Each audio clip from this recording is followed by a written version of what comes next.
그렇습니다. 우리 로마 교회를 만나본 적이 없는 바울이 로마 교회에 편지를 쓰면서 자기가 누구인지, 왜 이 편지를 쓸 수밖에 없었는지를, 그 내용에 대한 말씀을 들었어요. 바울이 자신을 가리켜서 두 가지 단어로 표현을 했었죠. 여러분 기억나십니까? 첫 번째는 종, 노예로 표현했었고요. 또 두 번째는 사도로 표현했습니다. 이 종과 사도가 다 표현하고 나타내고자 하는 그 의미는 바로 바울 자신이 온전히 하나님께 붙들린 자라는 것을 말하기 위한 것이라고 말씀을 했지요.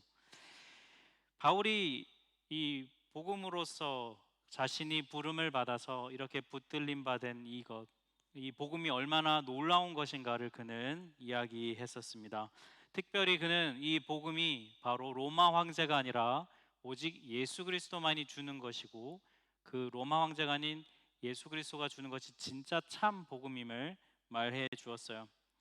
그래서 이 복음으로 내가 사도로 부름받은 것처럼 너희들도 같이 부름을 받았다, 우리는 모두 이 복음으로 부름받았다라는 것을 인사말을 통해 들었어요. 오늘은 그 인사말에 이어서 바울이 로마 교회를 향한 자신의 마음과 생각을 좀 더 풀어서 쓴 내용에 대한 말씀이에요. 바울이 로마 교회에 대해 가진 마음을 한 단어로 표현하자면 그는 애틋함입니다. 여러분, 애틋함이라는 단어의 뜻을 혹시 정확히 아십니까? 한국에 있는 사이트의 국어 사전에 쳐보니까 이렇게 나와요. 상대방을 아끼고 위하는 마음, 이걸 가리켜 애틋함이라고 해요. 바울이 로마 교회 성도를 한 번도 본 적이 없어요. 그런데 한 번도 본 적이 없는데 어떻게 애틋함을 가질 수 있을까요? 우리 1장 13절 말씀에 보면 이렇게 되어 있습니다. 형제들아, 내가 여러 번 너에게 가고자 하는 것을 너희가 모르기를 원하지 않는다. 바울이 지금 이 로마서를 쓰고 있는 때가 언제냐면 3차 선교 여행 때에 고린도에서 기록한 것입니다. 이 3차 선교 여행은 바울의 선교 여행 3번 중에 마지막이고, 이제 이 고린도는 이제 선교 여행이 거의 끝날 지점쯤의 시기예요. 이 3차례 동안 바울은 로마 제국의 동쪽 지역에 선교를 했고, 이제 서쪽 지역을 선교를 하고 싶은데 로마 교회가 그 거점이 되었었으면 하는 바람이 있었습니다. 그 복음을 전하고 싶었고, 그래서 로마에 방문하고 싶었던 것이죠. 그래서 바울은 로마에 굉장히 많이 가려고 틈만 나면 그 시도하고 노력했다는 것을 표현하고 있는 거예요. 한 번도 본 적이 없는 이 로마 교회 사람들에게 바울이 왜 이런 애틋한 마음을 가질 수 있었을까? 그건 바로 14절에 그 이유가 나와 있는데요. 우리 14절은 같이 한번 한 목소리를 읽겠습니다. 헬라인이나 야만인이나 지혜 있는 자나 어리석은 자에게 다 내가 빚진 자라. 네, 여기 나오는 헬라인, 야만인, 그리고 지혜 있는 자, 어리석은 자, 이건 그냥 굳이 말씀드리면 그냥 모든 사람을 지칭하는 그냥 상투적인 표현이에요. 모든 이 세상 사람에게 바울은 빚을 졌다는 거예요. 이게 무슨 말일까? 본 적도 없는데 어떻게 빚을 질 수 있을까요? 예를 들어서 제가 한번 설명을 좀 이렇게 해볼게요. 제가 우리 찬양 인도하는 구성범 형제에게 100유로를 빌렸어요. 네, 진짜는 아니고 예로 그렇다는 거예요. 100유로를 빌렸는데 뭐 어떻게 하다 보니 성범 형제랑 만날 수가 없는 것이죠. 그래서 마침 성범 형제랑 늘 가깝게 잘 지내는 우리 건희에게 제가 100유로를 주면서 이거 성범이 꼭 전해줘라 라고 주었어요. 건희가 알겠다고 하고서는 욕심이 생겨가지고 제 100유로를 이렇게 꿀꺽 한 것이죠. 네. 마라탕 사 먹고 노래방 가는데 막 쓴 거예요. 그래가지고 실제로 돈을 빌린 사람은 저이지만 이제 돈을 실제로 갚아야 될 책임은 누구에게 있냐면 우리 건희에게 있는 것이죠. 그죠? 여러분, 이게 바로 바울이 지금 말하는 빚을 졌다고 하는 그런 표현이에요. 여러분, 마태복음 28장 19절 20절에 보면 이런 말씀이 있습니다. 같이 한번 읽겠습니다. 그러므로 너희는 가서 모든 민족을 제자로 삼아 아버지와 아들과 성령의 이름으로 세례를 베풀고 내가 너희에게 분부한 모든 것을 가르쳐 지키게 하라. 네, 예수님께서 제자들에게 마지막으로 내리신 지상 대명령이라는 말씀인데요. 예수님께서 제자들에게 부탁하신 것, 맡기신 것, 그건 바로 복음이에요. 이 복음을 가르쳐 지키게 하라고 부탁하고 맡기셨다는 거예요. 이 말씀을 부탁받은 제자들이 빚진 마음으로 나아가서 복음을 전한 것입니다.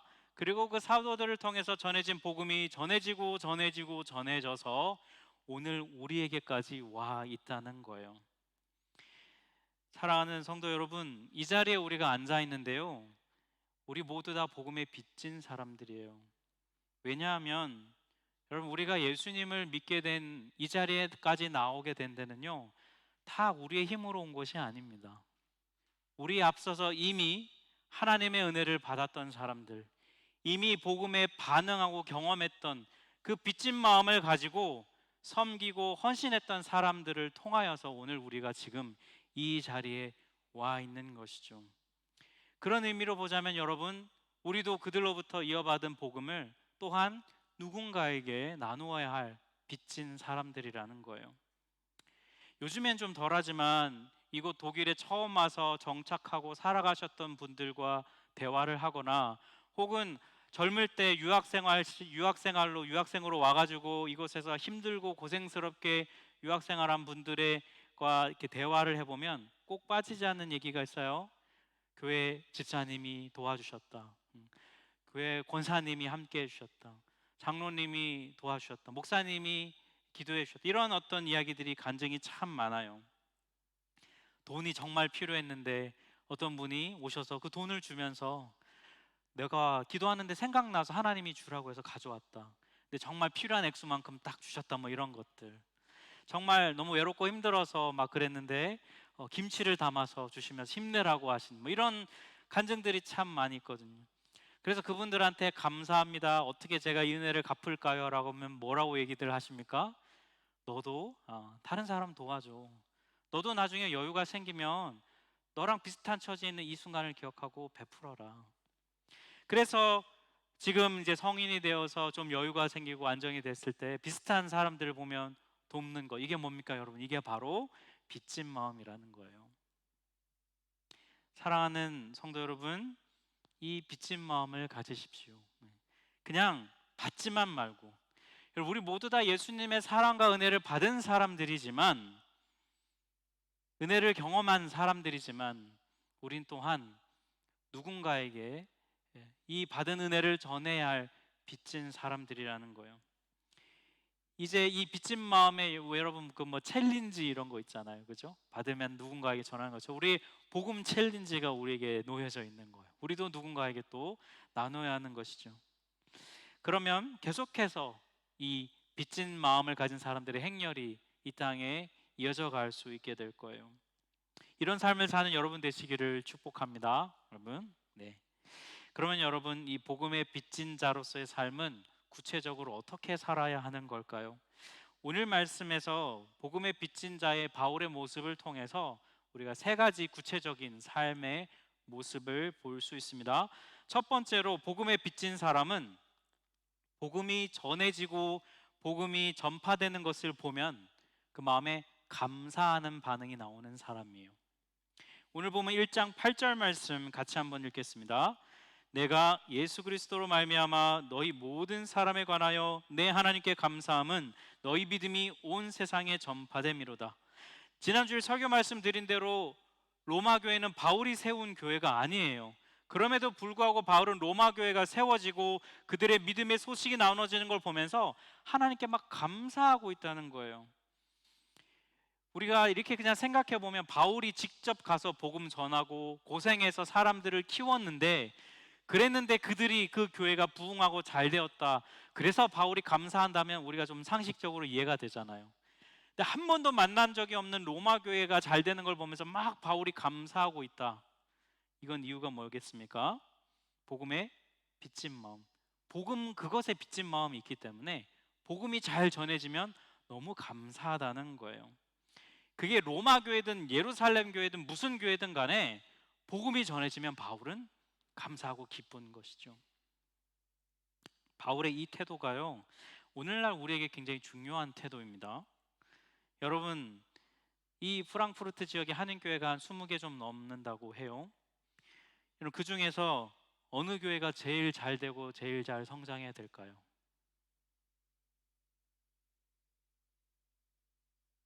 네? 네. 어느 교회가 제일 잘 돼야 될 것 같아요, 여러분? 뭐 우리 하나 교회란 인간적인 마음은 그렇지만, 네, 정답은 여러분 모든 교회가 다 잘 되어야 해요. 네. 현실적으로 그렇지 못할 수도 있죠. 교회마다 상황이 다르니까요. 하지만 제가 생각하는 믿음은 뭐냐면 각 교회마다 하나님이 부르신 부르심이 있다는 거예요. 각 교회가 감당해야 할 자기의 하나님 앞에 부르심이 있다는 것입니다. 우리 하나 교회가 못하는 걸 다른 교회가 잘할 수 있고, 또 다른 교회가 잘 못하는 걸 우리 하나 교회는 잘할 수 있겠지요. 저 교회는 저렇게 잘 된다는데 우리는 왜 이럴까? 혹은 반대로 저 교회가 안 되는 걸 보니까 아유 그럴 줄 알았어. 네. 내가 보니까 그럴 것 같더라. 네. 제가 한 가지 꼭 말씀드리고 싶은 것은 우리 하나교회 성도님들은 다른 주변 교회 주변의 교회를 보면서 비판하거나 그러지 않으셨으면 좋겠어요. 네. 축복하고 그들의 부르심을 그 교회가 잘 감당하도록 하는 것이 우리의 마땅한 태도입니다. 우리가 여러분 서로 경쟁하라고 세워진 게 아니잖아요. 네. 그 교회가 안 되고 우리 하나 교회만 막 계속 잘 돼. 다른 교회 하나도 안 돼. 그러면 모르겠어요. 인간적으로 우리는 신날지 모르겠지만 하나님은 기뻐하시지 않을 거예요. 그건 하나님의 마음이 아니죠. 서로 동료해서 서로의 부르심을 잘 감당하도록 격려하고 우리는 기도해 주어야 해요. 바울이 1장 9절에서 이렇게 말합니다. 내가 그의 아들의 복음 안에서 내 심령으로 섬기는 하나님이 나의 증인이 되시거니와 항상 내 기도에 쉬지 않고 너희를 말한다. 서로 질투하고 시기하고 내가 키우지도 않았는데 쟤들이 잘 되든 말든 무슨 상관이야. 바울은 그런 마음을 갖지 않았다는 거예요. 함께 세워져 가는 것. 저희가 수요 찬양 기도회 때 한 번씩, 자주는 아니지만 이 프랑크푸르트 지역에 있는 독일에 있는 한인 교회들을 위해서 기도합니다. 왜요? 함께 같이 부르심을 잘 감당해야 하기 때문에. 복음에 빚진 마음을 가지면 다른 교회가 잘 돼도 감사한 마음이 들 수 있어야 합니다. 그게 바로 복음에 빚진 태도예요. 네. 여러분 이 마음을 가지시기를 축복합니다. 네. 두 번째, 복음에 빚진 사람은 어떻게 사냐면요, 복음이 전해지는 것으로 감사하기도 하지만 또 직접 자신이 복음을 전하는 일에 기뻐하는 사람이에요. 즐거워하는 사람이에요. 오늘 보면 15절에 나와 있습니다. 같이 한번 읽겠습니다. 그러므로 나는 할 수 있는 대로 로마에 있는 너에게도 복음 전하기를 원하노라. 여러분 로마 교회는 이미 복음을 받아들인 사람들이잖아요. 그런데 바울이 왜 그들에게 또 복음을 전한다라고 말을 할까요? 이 내용을 해석을 여러 가지 해석이 있는데 가장 합리적인 해석은 좀 이런 거예요. 바울은 로마 교회 성도들이 좀 더 깊이 복음을 받아들이고 깊이 이해하고 자라나고 성숙하기를 원한다. 이렇게 해석하는 것이 가장 합리적인 부분인 것 같아요. 즉 바울은 로마 교회에서 복음이 전해지는 모든 일에 동참하고 싶다, 그런 마음을 표현하고 있다는 겁니다. 여러분 복음 전도해라 그러면 어떤 마음 듭니까? 되게 부담스럽잖아요. 네. 어제 뭐 저희가 MBTI 워크숍 이런 것도 했지만 이 성향은 좀 덜한데 I 성향은 전도하라 그러면 막 미칠 것 같다고 뭐 그렇게 표현을 하시더라고요. 너무 괴롭다. 네. 근데 여기서 말하는 여러분 복음 전한다는 것은 단순히 직접 전도하는 것만을 뜻하지는 않아요. 전도뿐만이 아니라 양육과 성장과 또 복음을 위해서 서로 만나고 친교하고 교제하는 모든 것을 지칭하는 말이에요. 그러니까 중요한 건 이겁니다.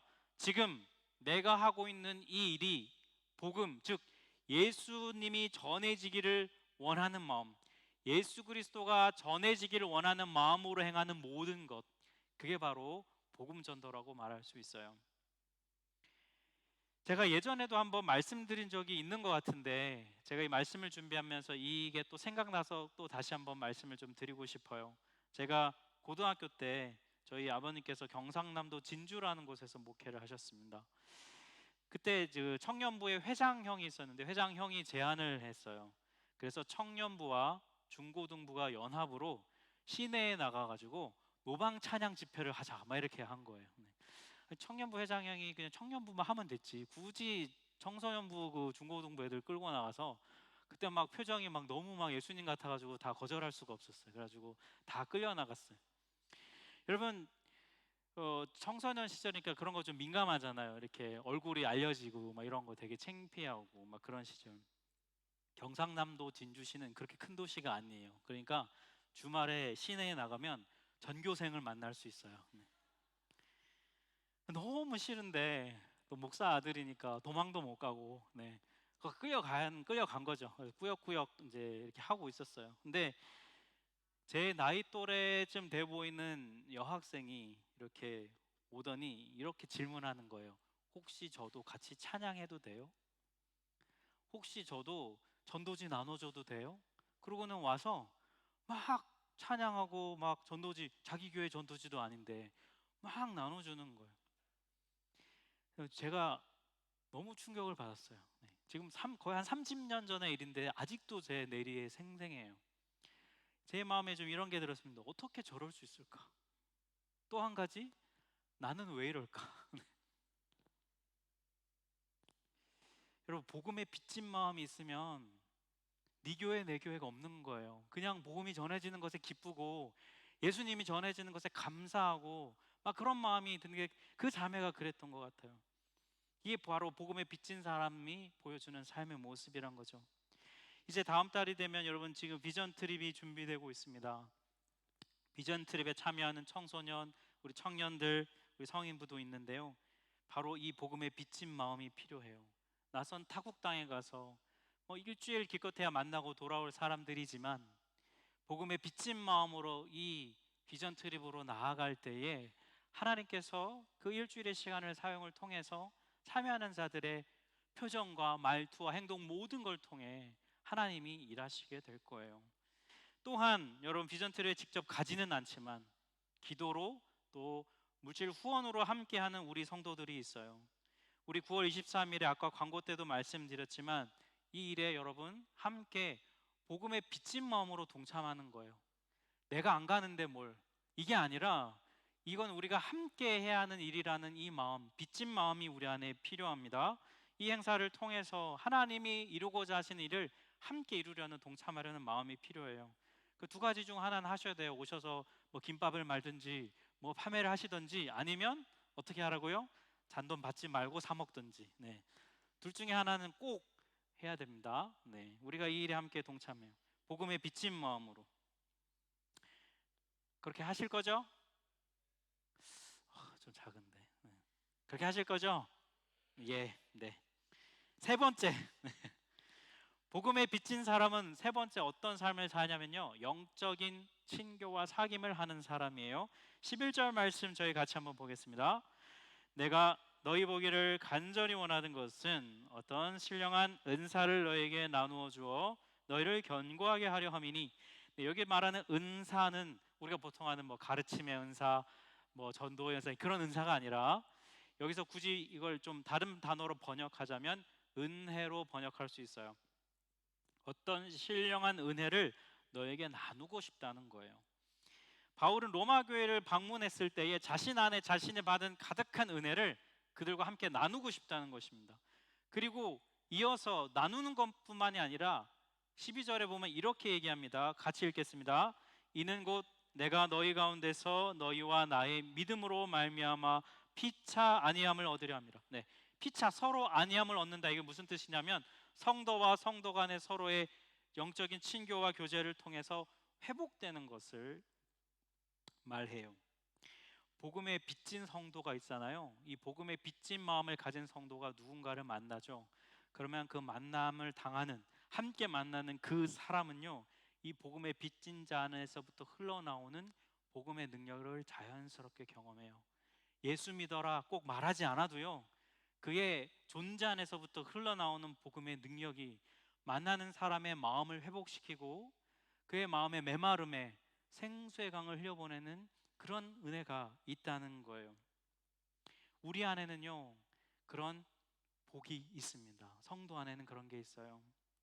우리 하나교회 예배 마지막에 파송 찬양으로 서로를 축복하잖아요. 아마 처음 오는 분들은 좀 당황스럽거나 어색하실 수도 있을 것 같아요. 지금 3년이 돼가는데, 네, 근데 처음 오는 분이나 3년 된 분이나 제 앞에서 보면 비슷해요. 네, 표정은 거의 빨리 끝났으면 좋겠다. 왜 목사님이 이렇게 긴 거 골라가지고 2절까지 있는 거를 해야 되나, 이런 마음 드실 거예요.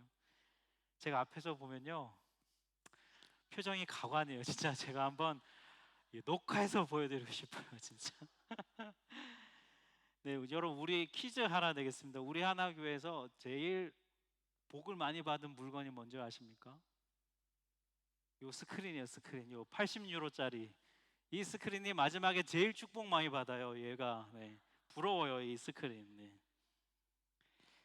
제가 처음에 예배 세팅하면서 마지막에 서로 축복하는 찬양을 파송 찬양으로 넣어야 되겠다고 마음을 먹은 이유가 있어요. 예배 마지막은 늘 목사가 축도를 하잖아요.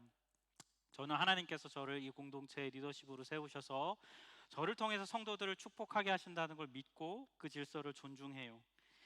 하지만 또 제게 이런 믿음이 있습니다. 목회자뿐만이 아니라 성도도 성도를 축복할 수 있는 힘이 있다는 것입니다.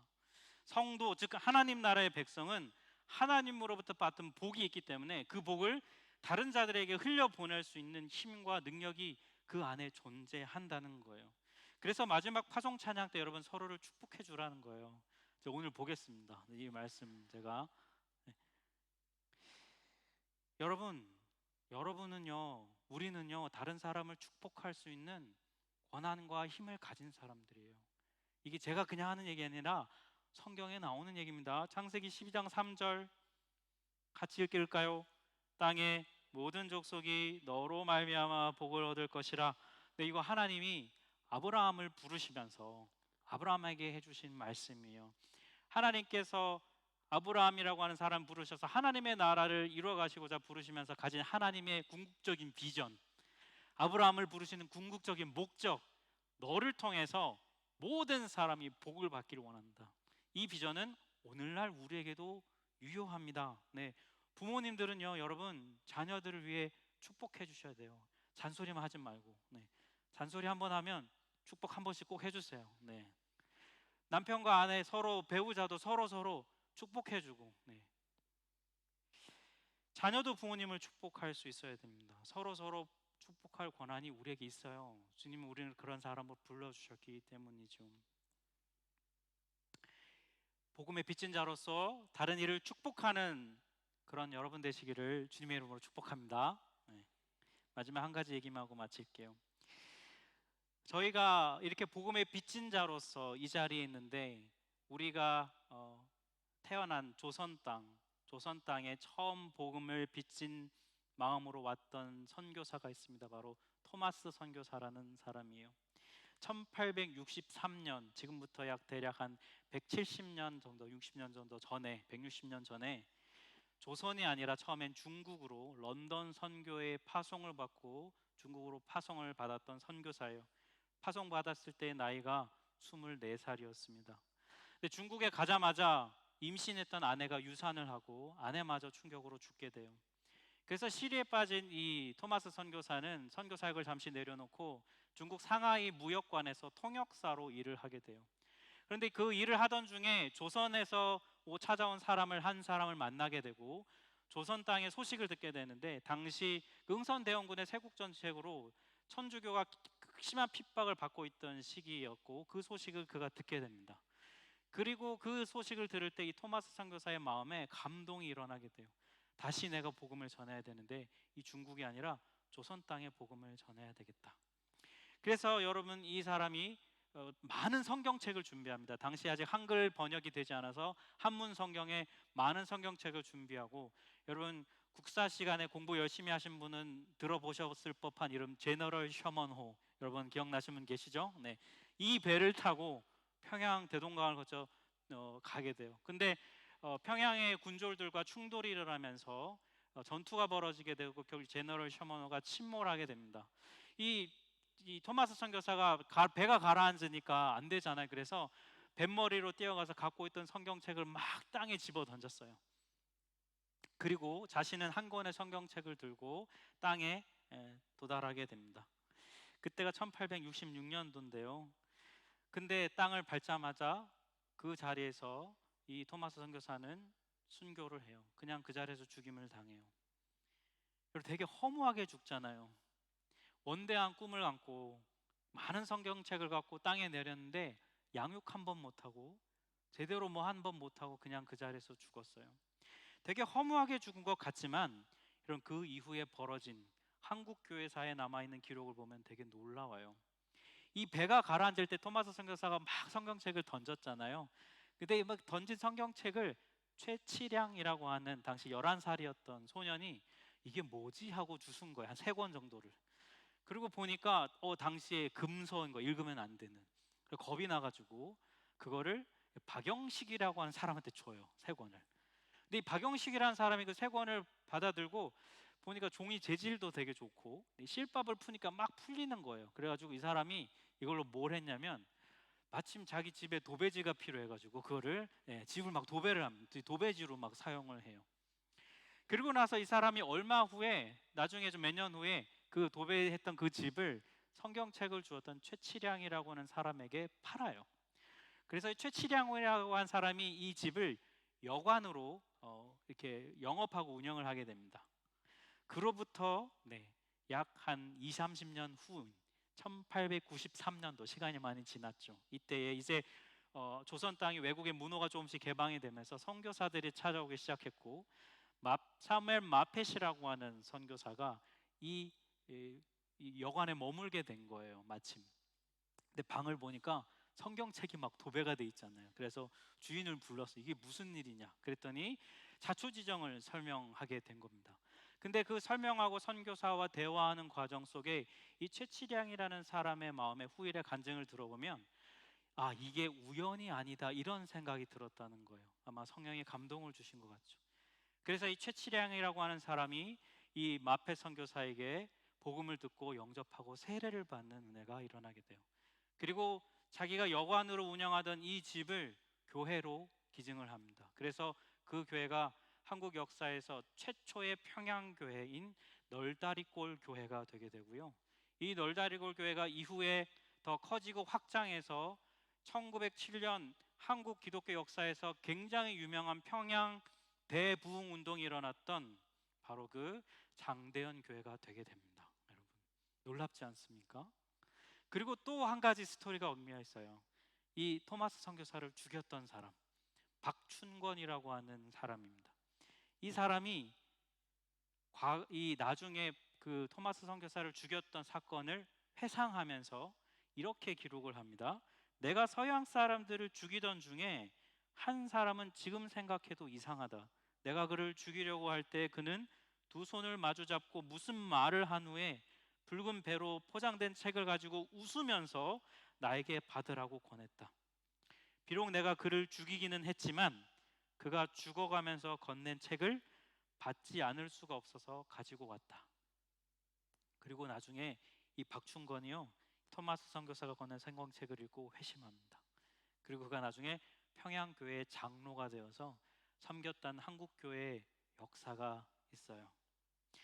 사랑하는 여러분, 복음의 빚진 자가 남긴 이 삶의 열매는 우리 인간의 힘으로는, 인간의 생각으로는 다 파악하고 알 수가 없는 거예요. 토마스 선교사는요, 이렇다 할 선교사역 한 번 못하고 죽었어요. 하지만 복음의 빚진 마음으로 그가 던졌던 성경책, 그가 웃으면서 죽는 순간까지도 웃으면서 건네주었던 성경책이 이 땅에 복음의 씨앗이 되고 교회가 되고 하나님의 사람이 또 다른 복음의 빚진 자가 세워지는 은혜로 하나님이 사용하셨다는 것이죠. 사랑하는 여러분, 우리도 이 일의 부름을 받았습니다. 복음은 우리가 그냥 받고 감사하는 것에 멈추지 않습니다. 우리 안에 있는 복음은 우리를 빚진 자로 만들어요. 그래서 우리가 오늘 이 자리에 와 있는 우리가 우리 힘으로 되지 않았듯 우리 또한 다른 누군가에게 그들이 빚진 자가 되게 하는 일에 우리도 부름을 받았습니다. 복음의 빚진 자의 삶을 살아내는 우리 한국교회 성도 여러분 되시기를 주의 이름으로 축복합니다.